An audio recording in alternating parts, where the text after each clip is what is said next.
پڑھتا ہوں، میں جھوٹ نہیں بولتا، میں گناہ نہیں کرتا، میں یہ نہیں کرتا، میں وہ نہیں کرتا، تو یہ جتنا کچھ تم کر رہے ہو تمہیں کس نے سکھایا؟ کیا ماں کی گود سے سیکھ کے آئے تھے کہ دنیا میں کاروبار کرنے کا اصول اور ضابطہ یہ ہے؟ جب کاروبار شروع کیا تھا تو کسی عالم سے جا کے پوچھا تھا، بتاؤ میں نے کاروبار کرنا ہے تو اس میں یہ مسئلہ ہے یا نہیں، اس طرح کرنا ہے یا نہیں؟ اور یہاں مزے کی بات یہ بھی ہے، وکیل سے مشورہ کرنا ہو تو فیس اس نے مشورے کی بھی رکھی ہے، ڈاکٹر سے مشورہ کرنا ہو تو فیس اس نے مشورے کی بھی رکھی ہے۔ ڈاکٹر کے پاس جائیں، سامنے لکھا ہوتا ہے مشورہ فیس اتنے روپے۔ یہ صرف علماء ہیں جن کے پاس آؤ 10 دفعہ مشورہ کرنے آؤ یا 100 دفعہ، کوئی مشورہ فیس نہیں لی جاتی ہے۔ یہ علماء ہیں جو مشورہ نہیں لیتے۔ تو میں جو بات کر رہا تھا، یہ بندہ جو اتراتا ہے کہ میں کاروبار کرتا ہوں اسلامی اصولوں کے مطابق، تو میں ان کو کچھ نہیں سمجھتا، تو اس سے پوچھا جائے تجھے یہ اصول اور یہ ضابطے کس نے بتائے؟ تو اگر 5 وقت نماز پڑھتا ہے تو کس نے نماز کا طریقہ سمجھایا؟ آخر تیرا بھی تو کوئی امام تھا، نہ کوئی استاد تھا جس کے پاس انہیں قرآن پڑھا، جس نے تجھے نماز پڑھنے کا طریقہ بتایا؟ تو یہ تو جو اپنی عبادتوں پہ اترا رہا ہے، یہ تجھے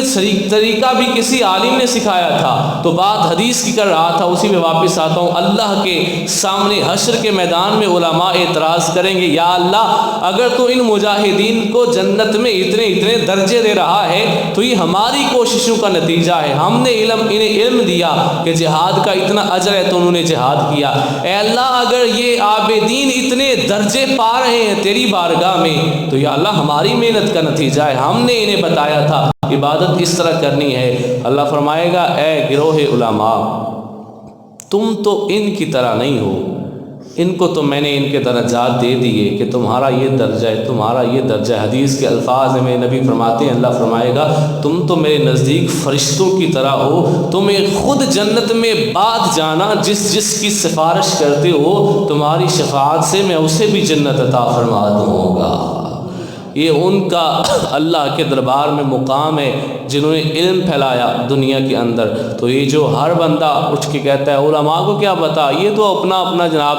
طریقہ لیے پھرتے ہیں، انہیں کیا پتا، تو میں کہتا ہوں تم جو کہہ رہے ہو انہیں کیا پتا۔ اگر تم مجاہد بھی بن جاؤ، جہاد میں بھی چلے جاؤ، شہید بھی ہو جاؤ، اللہ سے اجر مانگو گے اللہ دے گا، لیکن اس سے زیادہ اسے دے گا جس نے تجھے جہاد کا اجر بتایا ہوگا۔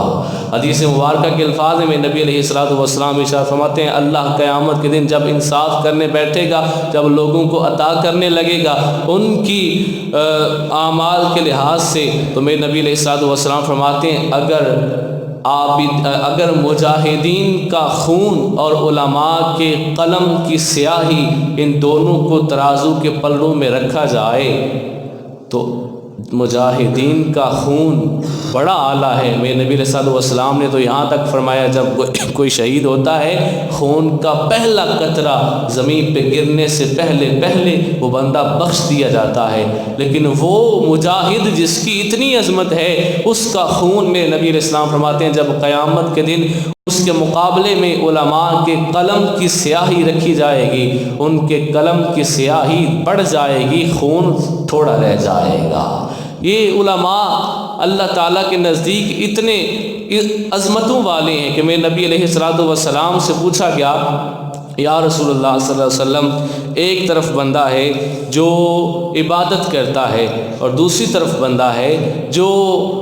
علم حاصل کرتا ہے، تو بتائیں ان دونوں میں سے زیادہ عظیم کون ہے؟ تو میرے نبی پاک صلی اللہ تعالیٰ علیہ وآلہ وسلم نے ارشاد فرمایا، ان دونوں میں سے عظیم وہ ہے جو علم حاصل کرتا ہے، جو عبادت کرتا ہے اس کا بھی کام ثواب والا ہے، لیکن جو علماء ہیں ان کی اتنی شان ہے۔ اللہ تعالیٰ نے قرآن کریم میں ارشاد فرمایا، اللہ تعالیٰ فرماتا ہے ثم اورثنا الکتاب الذین اصطفینا من عبادنا فمنهم ظالم لنفسه ومنهم مقتصد ومنهم سابق بالخیرات باذن اللہ ذلک هو الفضل الکبیر۔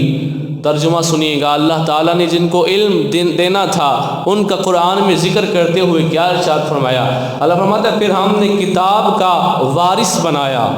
اپنے چنے ہوئے بندوں کو، کتاب کا وارث بنایا، یعنی ہماری جو کتاب ہے، آسمانی کتاب ہے، اس کا ہم نے وارث بنایا اپنے چنے ہوئے بندوں کو، تو ان میں کوئی اپنی جان پر ظلم کرنے والا ہے، فَمِنْهُمْ ظَالِمٌ لِنَفْسِهِ، ان میں سے کوئی اپنی جان پر ظلم کرنے والا ہے، وَمِنْهُمْ مقتصد، اور کوئی متوسط حال کا ہے، وہ درمیانہ ہے، وہ اپنی جان پر ظلم نہیں کرتا، وہ درمیانہ ہے، وَمِنْهُمْ سَابِقٌ بِالْخَيْرَاتِ بِإِذْنِ اللَّهِ، اور کوئی ہے جو اللہ کے حکم سے بھلائیوں میں سبقت لے جانے والا ہے، وہ آگے بڑھ جانے والا ہے، پیشی لے جانے والا ہے، ذَلِكَ هُوَ الْفَضْلُ الْكَبِيرُ، یہ اللہ تعالیٰ کا فضل ہے، یہ بہت بڑا فضل ہے۔ اعلیٰ حضرت اس آیت کو لکھ کر فتاوی رضویہ کی جلد نمبر 21 کے اندر لکھتے ہیں، دیکھو بے عمل اپنے گناہ کر کے بھی اپنی جان پر ظلم کر لے گا، لیکن اللہ نے پھر بھی کیا کہا؟ اللہ فرماتا ہے ثم اورثنا الکتاب، اللہ نے چنے ہوئے لوگوں میں سے اللہ نے اسے اپنا وارث بنایا ہے۔ وہ اگرچہ اپنی جان پہ ظلم کر رہا ہے، آج لوگ کہتے ہیں نا انہوں نے بولتے میں چنگا ماں، تم چنگے نہیں، ان سے ان کے پاس علم ہے، اگرچہ ان کے پاس ان کے ظاہری طور پر یہ غلطی بھی ہے ان میں، پھر بھی تم اپنے آپ کو ان سے افضل نہیں کہہ سکتے، علم والے ہیں، عالم سے اپنے آپ کو افضل نہیں تم کہہ سکتے، یہ قرآن کا فیصلہ ہے۔ اللہ فرماتے ہیں حالانکہ فَمِنْهُمْ ظَالِمٌ لِنَفْسِهِ، وہ اپنی جان پر ظلم کر بیٹھے، وہ اپنا جو منصب تھا اس کے مطابق وہ نیکیاں نہ کر سکے، لیکن کوئی یہ نہیں کہہ سکتا اللہ کو کیا پتا تھا یہ بعد میں نیک کام نہیں کرے گا، ورنہ اللہ تو چنتا ہی نہ، ایسا تو نہیں ہے۔ میرے نبی علیہ السلام تو فرماتے ہیں اللہ تعالیٰ نے ابھی مخلوقات میں سے کسی کو پیدا نہیں فرمایا تھا، تقدیریں سب کی پہلے لکھ چکا تھا۔ ارے وہ تو سب کچھ پیدا کرنے سے پہلے تقدیریں لکھ چکا ہے، اس کو پہلے سے پتہ ہے ابھی ہماری اولادوں میں سے کوئی بندہ آنا ہے نا، اس نے بادشاہ بننا ہے، تو اللہ کو پہلے کا پتہ ہے، وہ پہلے کا لکھ چکا ہے اس نے بادشاہ بننا ہے، ہمیں تو نہیں پتا لیکن اللہ پہلے کا جانتا ہے۔ کوئی بندہ مسلمان مرتا ہے یا کافر مرتا ہے اللہ کو پہلے کا پتہ ہوتا ہے۔ ہم دیکھتے ہیں بعض اوقات بندہ پیدا ہوتا ہے بڑا نیک ہوتا ہے، ساری زندگی دین کے مطابق بسر کرتا ہے، بڑھاپے میں آ کے ایسے ایسے گناہ کرتا ہے اور ساری کتی قدری سے پانی پھیر چڑھتا ہے، لیکن بعض بندے ہم دیکھتے ہیں ساری زندگی لاہو و لعب میں گزارتے ہیں، بڑھاپا آتا ہے تو وہ سچے دل سے توبہ کرتے ہیں، مساجد کو آباد کرتے ہیں، اللہ کو راضی کر لیتے ہیں، اللہ نے توبہ کا دروازہ بند نہیں کیا ہم نے کر دیا، اور ہم کہتے ہیں ارے آگے ساری زندگی گناہ کر کے ہوں مسیتی واڑا ہی ہونے دیا کیڑیاں قبول نے، بھائی تم نے بند کر دیا دروازہ کا توبہ کا، اللہ نے کھولا ہوا ہے تم نے بند کر دیا ہے، کہتے ہیں ساری زندگی مسجد کے قریب نہیں ہے اب آ گیا ہے۔ تو بھائیوں میری بات سنیں، جو اللہ کا معاملہ ہے وہ پہلے کا جانتا ہے کہ کوئی بندہ مسلمان مرے گا یا کافر مرے گا، اسے پتہ ہے پہلے کا، اس نے پہلے کا فیصلہ کیا ہوا ہے، تو اسے پتہ تھا جو کہہ رہے ہیں نا فَمِنْهُمْ ظَالِمٌ لِنَفْسِهِ وَمِنْهُمْ مُقْتَصِدٌ، ان میں سے کچھ معتدل رہے، درمیانے رہے، انہوں نے نہ تو کچھ زیادہ مقام سے بڑھ کے محنت کی اور نہ اپنے مقام کو گرایا، وہ درمیان میں رہے، اعتدال میں رہے، متوسط رہے۔ فَمِنْهُمْ ظَالِمٌ لِنَفْسِهِ، کچھ نے ظلم کر لیا، وَمِنْهُمْ سَابِقٌ بِالْخَيْرَاتِ بِإِذْنِ اللَّهِ، لیکن کچھ تھے جو اللہ کے حکم سے نیکیوں میں سبقت لے گئے، لیکن یہ تین گروہ ایسے ہیں جن میں سے ایک کے ساتھ بھی اللہ نے اپنی ناراضگی کا اظہار نہیں فرمایا، تینوں کو چنا ہوا فرمایا، ثُمَّ أَوْرَثْنَا الْكِتَابَ الَّذِينَ، اللہ نے ان تینوں کو چن لیا ہے، جس کو اللہ نے چن کر یہ فرما دیا میں نے اسے اپنا وارث بنا دیا ہے، اسے عالم دین کہا جاتا ہے، اس سے قرآن کو جاننے والا کہا جاتا ہے۔ تو اب تین قسم کے علماء اللہ نے قرآن میں بیان کر دی، ایک وہ جو نیکیوں میں سبقت لے گئے، بڑے اعلیٰ درجے پا گئے، ایک وہ جو درمیان میں رہے وَمِنْهُمْ مُقْتَصِدٌ، وہ جو درمیان میں رہے، اعتدال میں رہے، اور ایک وہ جنہوں نے اپنی جان پر ظلم کر لیا۔ میرے اعلیٰ حضرت فرماتے ہیں جنہوں نے اپنی جان پر ظلم بھی کیا اللہ نے ان کو بھی اپنی کتاب کے وارثوں میں ذکر فرمایا ہے۔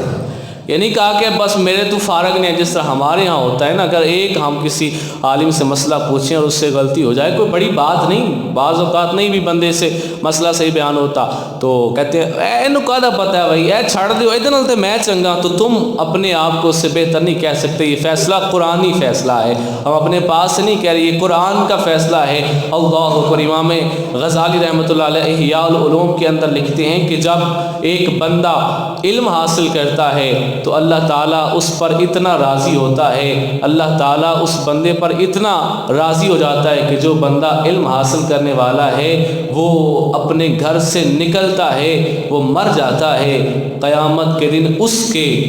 اور نبیوں کے درمیان فرق صرف یہ ہوگا کہ وہ نبی ہیں اور یہ نبی نہیں، باقی جو سہولیات اللہ نے انبیاء کو دی ہیں اس بندے کو بھی جنت میں وہی عظمتیں اللہ عطا فرمائے گا۔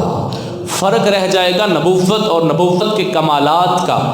اس کے علاوہ جو عظمتیں اللہ نے جنت میں انہیں عطا فرمائی وہ عظمتیں اللہ اس کو بھی عطا فرمائے گا۔ تو یہ اتنا آسان کام نہیں ہے کہ بندہ ہر کوئی اٹھ کر، یہ شہادت گاہ ہے، الفت میں قدم رکھنا لوگ آسان سمجھتے ہیں مسلمان ہونا، آج مذاق سمجھ لیا ہوا ہر کسی نے، جو جہاں دل کرتا ہے بیٹھ کے شروع ہو جاتا ہے۔ اب مولویوں کو کہا پتہ ہے جی وہ مینوں پوچھو تسی، اگر اس سے یہ پوچھو کہ نماز کے اندر بندہ رکوع چھوڑ دے تو نماز سجدہ صاحب سے ہو جائے گی، کہتا ہے ہو جائے گی، پتہ اس کو اتنا بھی نہیں نماز کے فرائض کا بھی، اور جو بولتا ہے وہ کہتا ہے علماء کو کس بات کا پتہ ہے، علماء کو کس بات کا پتہ ہے۔ ہرگز ہمیں اس بات کی اجازت نہیں ہے۔ میرے نبی پاک صلی اللہ تعالیٰ علیہ وآلہ وسلم نے جو عظمتیں علماء کی بیان فرمائی ہیں ان کو سامنے رکھنا چاہیے۔ آپ کسی عالم میں غلطی بھی دیکھتے ہیں تو یہ آیت دیکھیں جو میں نے ابھی آپ کے سامنے 10 منٹ میں نے ایک آیت پر گفتگو کی ہے کہ اللہ فرماتے ہیں ان میں سے کچھ ہم نے سب کو چنا، اپنی کتاب کا وارث بنایا، فمنہم ظالم لنفسہ، کچھ نے ظلم کر لیا اپنی جان پر، ومنہم مقتصد، اور کچھ اعتدال میں رہے، ومنہم سابق بالخیرات باذن اللہ، کچھ ایسے تھے جو ان نیکیوں کے کاموں میں سبقت لے گئے اللہ کے حکم سے۔ ذالک هو الفضل الکبیر، یہ اللہ کا بڑا فضل ہے۔ یہ آیت ذہن میں رکھ لیں، کسی عالم کو چھوٹی سی غلطی بھی کرتے دیکھ لیں تو یہ آیت ذہن میں رکھ لیں، اللہ نے ان کو فضل والا کہا ہے، یہ فضل والے ہیں، ان کو اللہ نے اپنا فضل عطا فرمایا ہے۔ تو جب اللہ کا فضل ہے تو پھر ہم اس کو اپنے آپ سے کم تر کیوں سمجھے، جب اللہ نے اس کو علم والا بنایا ہے۔ جب اللہ تعالیٰ علم دیتا ہے تو پھر اس کو عام بندہ ہم نہیں کہہ سکتے، بلکہ ہمارے نبی علیہ الصلوۃ والسلام ارشاد فرماتے ہیں العلماء ورثۃ الانبیاء، انبیاء کے وارث علماء ہیں۔ انبیاء کی وراثت میں ان کی زمین نہیں رہتی، ان کا دنیاوی مال و دولت، ان کا وہ دنیا میں ان کی وراثت نہیں ہوتی، بلکہ ان کا وارث علم ہوتا ہے۔ جو علم حاصل کرتا ہے وہ اللہ کے انبیاء کا وارث بن جاتا ہے۔ یہ اللہ کا علماء پہ فضل و احسان ہے، اور انہیں علماء ربانی کہا جاتا ہے۔ اللہ کے علماء ہیں وہ، اللہ نے ان کو اتنی عظمت عطا فرمائی ہے، ان کا سونا بھی عبادت ہے۔ ایک عابد ساری رات عبادت کرتا رہے، ایک عالم صرف ایک مسئلہ سیکھ لے، یہ میں اپنے پاس نہیں کہہ رہا، حضرت ابو ذر رضی اللہ تعالی عنہ ارشاد فرماتے ہیں میں ساری رات جاگ کر عبادت کرنے سے بہتر ایک مسئلہ سیکھ لینا سمجھتا ہوں۔ اور علماء فرماتے ہیں حدیثوں کی کتابوں کو بغیر سیکھنے کی نیت سے صرف ایسے پکڑ کے بندہ دیکھنا شروع کر دے، اللہ اس پر بھی ہر نظر کے بدلے ثواب عطا فرماتا ہے۔ تو جب یہ تو دیکھنے کا اجر ہے، جب کوئی علم حاصل کرنے کی نیت سے طالب علم بن جاتا ہے یا کوئی عالم بن جاتا ہے تو سوچیں اس کی ایک دفعہ دیکھنا اور اس دیکھنے میں وہ لمحات بسر کرنا، یہ اللہ کے نزدیک کتنا عظیم اور اللہ کے نزدیک کتنا بلند اور عزت والا ہے۔ یہ اللہ تعالیٰ کے علماء کی شان ہے، اور اللہ ان کو ایسے نہیں چھوڑتا بلکہ اللہ تعالیٰ ان پر اپنی رحمت کے سائے ہر وقت نازل فرماتا ہے۔ حضرت غوث اعظم رحمۃ اللہ علیہ آپ باہر گئے تو بادل بن کر شران آ گیا، اور اس نے کہا بادل بن کر آیا، کہنے لگا عبد القادر میں تیرا رب، تو نے بڑی عبادت کی ہے، بس کر اب عبادت نہ کرنا۔ آپ فرمانے لگے لا حول ولا قوت الا باللہ العلی العظیم۔ وہ بادل شیطان تھا، اور شیطان وہ بادل ختم ہو گیا، شیطان اپنی اصل شکل میں سامنے آیا، آ کر کہنے لگا کہ اے عبد القادر میں نے یہ جو جملہ تیرے ساتھ بولا ہے، میں نے اس طرح کہہ کر بڑے بڑے مراتب پر پہنچے ہوئے علماء اور اولیاء کو کھینچ کے زمین پہ پٹخ دیا، آج تیرے علم نے تجھے بچا لیا ہے۔ غوث اعظم فرمانے لگے اچھا تو دوسرا حملہ کر رہا ہے، مجھے میرے علم نے نہیں بچایا۔ اللہ فرماتا ہے ذالک هو الفضل الکبیر، یہ جو علم ہے یہ تو اللہ کا فضل ہے، تو کہہ رہا ہے تجھے علم نے بچایا ہے، نہ علم نے نہیں بچایا، اللہ کے فضل نے بچایا ہے۔ تو میں یہ دعویٰ نہیں کرتا میرا علم اپنا ہے، بلکہ یہ اللہ کا فضل ہے۔ تو بھائیو، ان الفاظ پر اپنی گفتگو کا اختتام کر رہا ہوں۔ جو علماء ہیں، جو کتابوں کو جانتے ہیں، جو قرآن کو سمجھتے ہیں، جو حدیثوں کے عالم ہیں، جو عام طور پر ہمارے رواج میں جن کو مولوی کہا جاتا ہے، ہر جگہ بیٹھ کر اپنے آپ کو ان سے افضل نہ بول دیا کرو۔ ان کا ذکر قرآن نے ان الفاظ میں فرمایا کہ اللہ نے ان کو اپنی کتاب کے ورثاء میں چن لیا ہے۔ اب جو تم آج دلیلیں دیتے ہو نا، وہ جو ایسے تھا نا، اس لیے میں نے ایسے، وہ ایسے کو بھی اللہ نے قرآن میں ذکر کیا۔ اللہ فرماتا ہے فَمِنْهُمْ ظَالِمٌ لِنَفْسِهِ، جنہوں نے اپنی جان پر ظلم کر لیا، ان پر بھی اللہ کا فضل ہے۔ کیوں؟ اللہ نے انہیں چن لیا ہے، وہ جانتا ہے کیا کریں گے، سارے اعمال وہ جانتا ہے، اس کے باوجود اس نے علم دیا۔ میرا اللہ فرماتا ہے میرے نبی فرماتے ہیں من قرأ القرآن فاستظهره فأحل حلالہ وحرم حرامہ ادخلہ اللہ بہ الجنہ وشفعہ فی عشرۃ من اہل بیتہ کلہم قد وجبت لہم نار۔ جس نے قرآن پڑھا، سمجھا، حفظ کیا، اس کے حلال کو حلال جانا، اس کے حرام کو حرام سمجھا، اللہ اسے جنت عطا فرمائے گا اور اسے اذن دے گا، وہ اپنے گھر میں سے 10 ایسے افراد کی سفارش کر کے انہیں جنت میں لے جائے گا جن پر پہلے دوزخ کا فیصلہ ہو چکا ہوگا، جن پر دوزخ واجب ہو چکی ہوگی۔ تو یہ ہمارے اس معاشرے میں پھیلے ہوئے مولویوں کی ہی بات ہے، یہ علماء کی ہی بات ہو رہی ہے، یہ کوئی ایسی مخلوق کی بات نہیں ہو رہی جسے ہم جانتے نہیں، یہ علماء کی بات ہو رہی ہے۔ تو آج جو میں نے قرآن و حدیث آپ کے سامنے پیش کیا، اس کا مفہوم یہ ہے کہ ہم اگرچہ اپنے آپ کو بڑا نیک سمجھتے ہیں، لیکن ہم ان سے افضل علماء سے نہیں ہو سکتے۔ اگر ہماری نیکیاں